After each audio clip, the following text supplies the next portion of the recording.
আসসালামু আলাইকুম রহমতুল্লাহ বারাকাতু। আমি মুহিবুল্লাহ বলছিলাম Masum consumer food products and distribution কোম্পানির পক্ষ থেকে। আমার কোম্পানির ব্র্যান্ডের নাম হলো রসুন।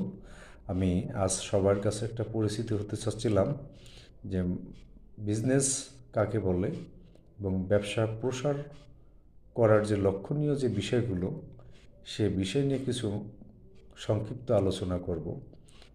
তা আমি মনে করি যে ব্যবসা করাটা কিন্তু কঠিন কিছু না। অনেকে ভাবেন ব্যবসাটা একটা বড় কঠিন বিষয়। আমি মনে করি ব্যবসাটা একটা খুবই সহজ এবং সচ্ছল বিজনেস। ব্যবসার মধ্যে আসলে স্বাধীনতা আছে।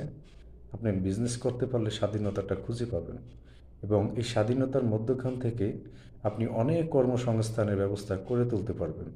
একজন ভালো উদ্যোক্তা হিসেবে আপনি একটা পুরো মার্কেটে পরিচিতি পাবেন। তো আজকে সংক্ষিপ্ত কথা